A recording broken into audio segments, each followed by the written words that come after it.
So this is going to be a review of episode 12 of Sword Art Online Alicization War of Underworld. I did a review for episode 10, which I will leave a link for at the end of the video. However, I couldn't do one for episode 11 because I was caught up with Christmas.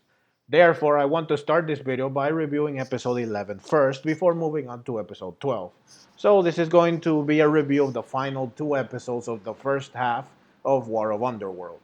Now, episode 11 was very interesting because Critter, the tech guy working with the American forces that want Alice, advertises the Underworld as a new virtual reality MMORPG that is in development to the American public.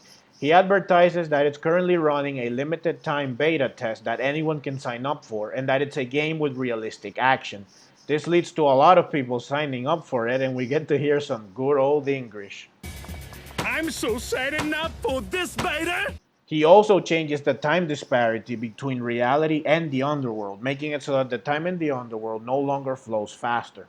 This is a very smart move because it means that they can get free reinforcements fast. They can get people that will cause chaos, which will help them in retrieving Alice. Yui learns of their plan and she informs Sinon, who then informs Suguha. The two of them tell the Wrath employees to deliver the news to Kikuoka. Yui then tells the rest of Kirito's friends, who proceed to have a meeting so that they can think of a way to help.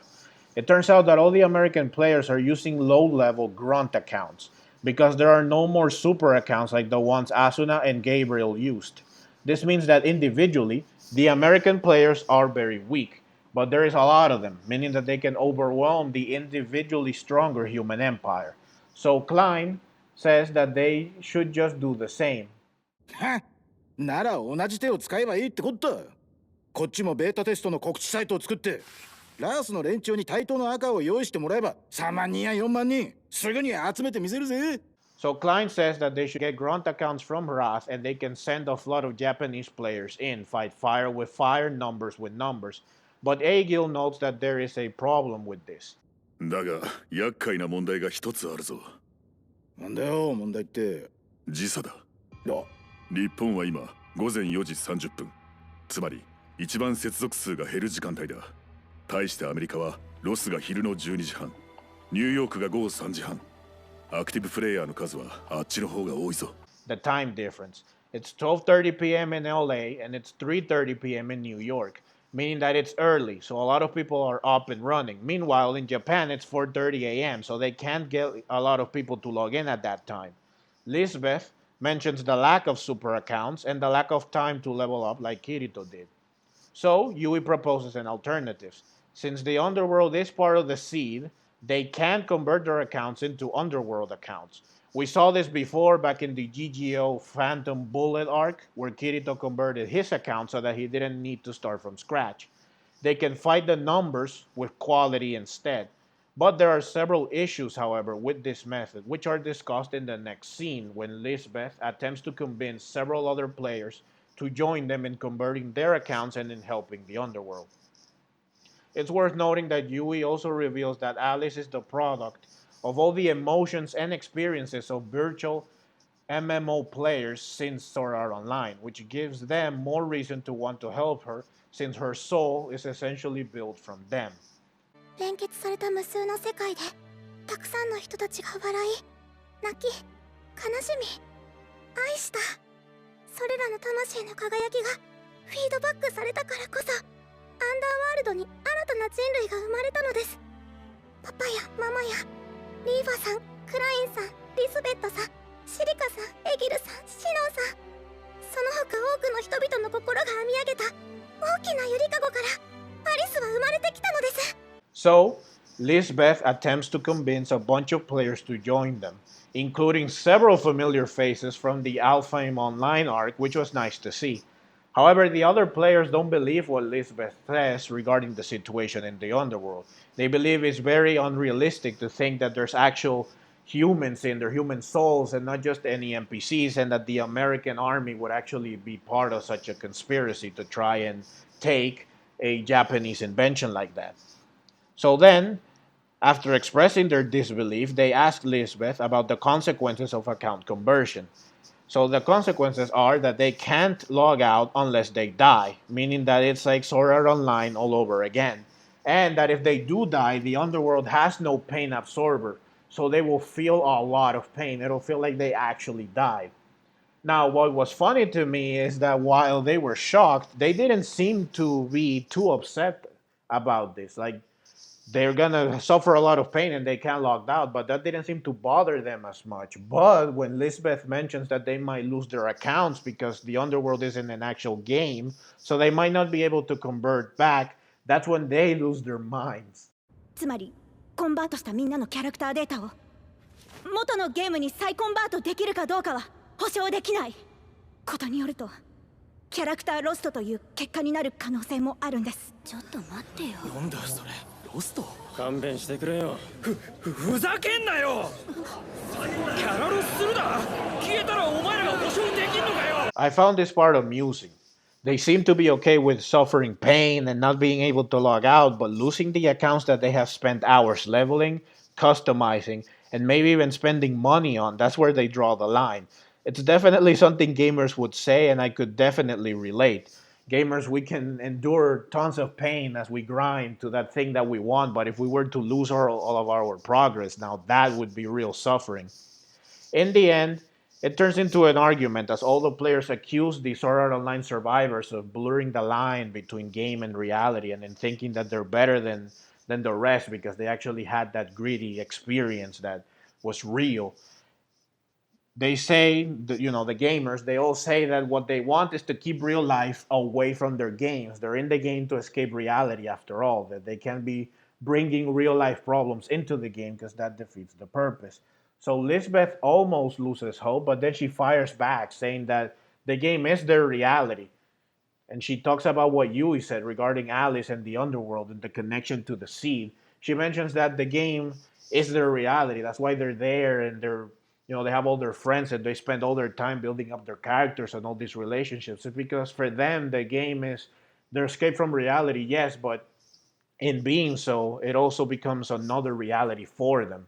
So by saying this, she seems to get to them. So she maybe ends up convincing them, but we don't actually find out if she convinces them because the episode cuts to a mysterious person. We see this mysterious person whose face we can't see. We can only see them smiling. And this person also has a little fairy like Yui floating beside them. So we don't get to see who it is. And I can't think of who it is. Maybe, I don't know if it's a character we've seen before, and maybe it's like a fun Easter egg, or, if I missed something, but we'll probably find out eventually. So, again, we don't really see if the players agree to help or not, but I'm willing to bet that they do. So, the episode ends with the army of American players logging in and appearing on the battlefield. Now, for whatever reason, I forgot to talk about my thoughts on the beginning of episode 11. So episode 11 opens up with a flashback of Berculi and Quinella talking. Now, I'm assuming that Berculi is dreaming or maybe he's just thinking back. But the only thing that I could think of after seeing this is what Berculi does after he's done thinking of Quinella. But when I saw this, all I could think of was, you see, Berculi is definitely a man of culture and he has good taste. But what I really wanted to talk about was the continuation of where episode 10 ended. So episode 10 ended with Kirito's harem gathering at his tent, and they were going to talk about their time with Kirito. They were going to share their stories. Now, we don't actually get to see them talking about their time with Kirito, which isn't really a bad thing because they were going to be reminiscing, meaning that it's going to be things that we've already seen, we already know, so we're not missing anything important. The thing that really stood out was just the small scene we get where we see that they actually slept in his tent and that they were there eating and they were actually feeding him. And Ronnie, which is the one that's actually feeding Kirito, mentions how he's looking healthier and how he has a better appetite. And Alice jokingly says that perhaps sleeping next to 4 beautiful women was able to improve his health. So just worth mentioning that again, Kirito, you're a vegetable, and yet your harem powers remain undeterred. And Jesus, I mean, really? How lucky can one person be? Episode 12 starts right where episode 11 ended. The American players start killing the soldiers from the Dark Territory. So, essentially friendly fire, even if it is unintentional. Asuna realizes that these are players from the outside, and she uses Stasia's power to alter the landscape once again to give them one hell of a welcome.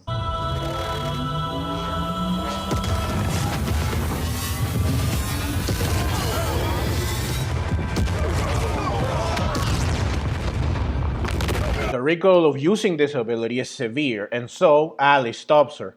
Berkuli says that Asuna should let them shine too. They all charge the American players and they show them what real PvP looks like.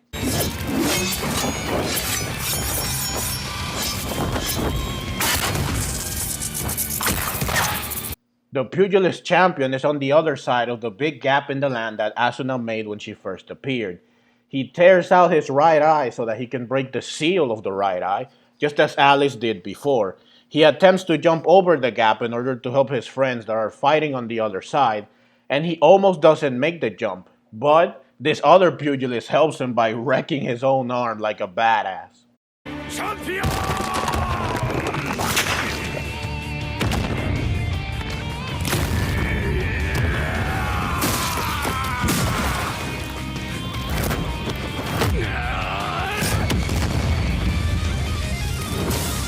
The pugilist champion meets with Asun and he tells her to use her power to create a bridge so that his forces can cross over, meaning that they can get 4,000 pugilists as reinforcements. He proposes a momentary truce, saying that they are not Vecta's puppets, and thus they're gonna do whatever they want for now. However, they cannot go against his order, so if he should order them to attack the human empire again, then they will be enemies once more. Asuna agrees and the pugilists join the free-for-all. Meanwhile, however, Alice was actually taken by Vecta, or Gabriel I should say, who took advantage of the chaos to swoop in with a dragon and take her. He proceeds to make his way to the console he needs to log out of the Underworld alongside Alice. Asuna, Verkuli, and the other knights proceed to chase after him, except for Sheta, who decides to stay behind and fight alongside the pugilist champion, saying that she's the only one that has the right to cut him. And all I can say is, I ship it. We also see Vassago, who wakes up from being unconscious for 8 hours after Asuna opened a pit below him back in episode 10. Kirito tells him what the situation is. He also mentions that he has more American players ready to send in, which I guess were stuck in a login queue or something, or maybe has a limit of how many he can load in at once. So Basago recalls what happened to him back in episode 10. He seemed to recognize Asuna, and he confirms it by calling her by her name and title. He gets excited because he realizes that her presence means that he must be in there too. Now, he is most likely referring to Kirito, which he, of course, doesn't know that Kirito is right now unable to do anything, but Basago decides to log back in. Critter tells him that they have no more super accounts to use, but Basago smiles, saying that he has a perfectly good account to use. I assume that he will also convert his normal account that we saw him using in GGO. We cut back to Asuna and the Knights as they chase Vecta, only to be intercepted and surrounded by the new wave of American players. But before the American players can do anything, this happens.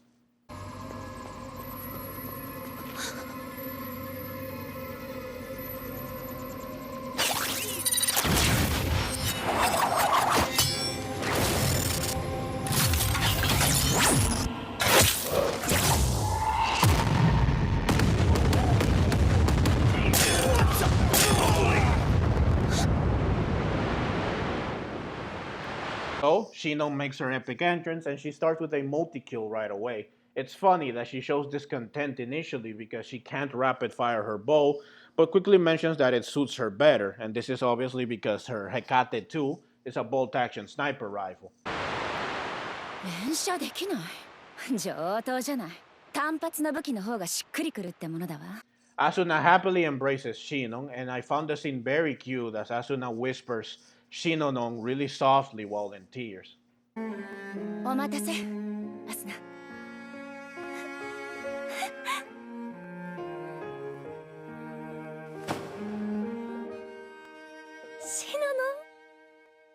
After this amazing and heartwarming scene, Lisa's unending begins playing, which signifies that the episode is over. Yes, it ends right there.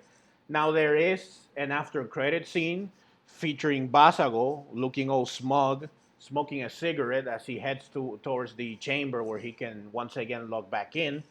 But still, the episode ends. Why? Why Sword Art Online? Why do you do this to me? Now, this is not a surprise.